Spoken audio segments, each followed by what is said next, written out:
हरियाणा की राजनीति में जिंदल परिवार का अच्छा खासा प्रभाव माना जाता है। जब जब कांग्रेस पार्टी के साथ मिलकर जिंदल परिवार ने चुनाव लड़ा है तो जबरदस्त फायदा कांग्रेस को देखने को मिला है।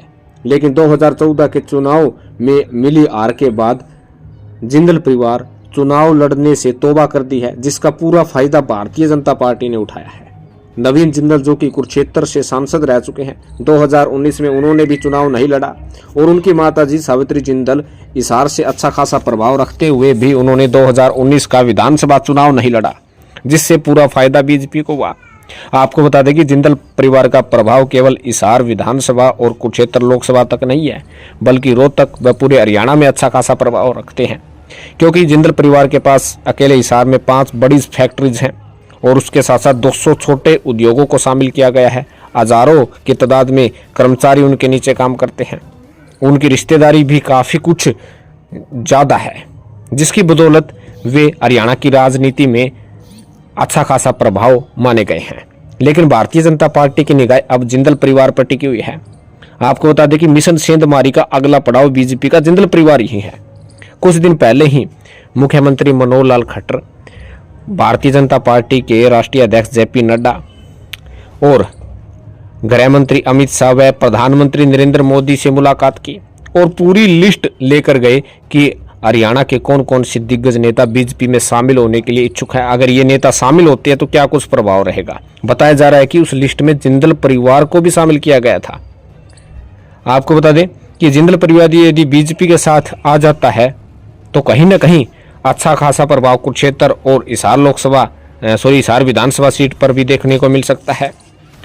हालांकि बताया जा रहा है कि नवीन जिंदल ने कुरुक्षेत्र लोकसभा सीट के लिए अपना निजी सर्वे भी किया था कि अब की बार चुनाव लड़ा जाए या नहीं लड़ा जाए, लेकिन उस सर्वे परिणाम के बारे में ज़्यादा कुछ जो है खुलकर सामने नहीं आया है। लेकिन एक बात तय है कि जिंदल परिवार अब की बार कहीं ना कहीं बड़े चक्रव्यूह की तलाश में है और उस चक्रव्यूह के कारण वे अपनी राजनीतिक गतिविधियां अब कम ही करते हुए नजर आ रहे हैं। हालांकि सावित्री जिंदल हिसार में विशेष तौर पर अपना ध्यान रखते हैं और किसी न किसी प्रोग्राम में वे हिस्सेदारी जरूर लेते हैं। लेकिन कांग्रेस पार्टी चाह रही है कि जिंदल परिवार फिर से कांग्रेस की टिकट पर चुनाव लड़े, क्योंकि हिसार विधानसभा सीट पर यदि सावित्री जिंदल लड़ती है तो जीतना लगभग तय है, क्योंकि कमल गुप्ता पर उतनी उम्मीद हिसार के लोगों को अब नहीं रही है।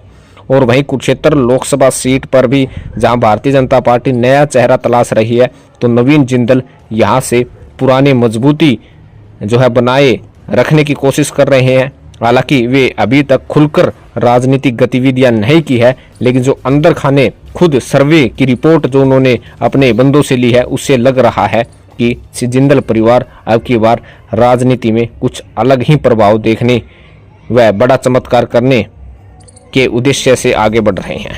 तो आपको क्या लगता है, क्या जिंदल परिवार कांग्रेस में ही बने रहेंगे? अगर बने रहते हैं तो क्या उन्हें कांग्रेस से चुनाव लड़ना चाहिए या नहीं लड़ना चाहिए, या फिर भारतीय जनता पार्टी का मिशन सेंधमारी का अगला पड़ाव क्या जिंदल परिवार ही है?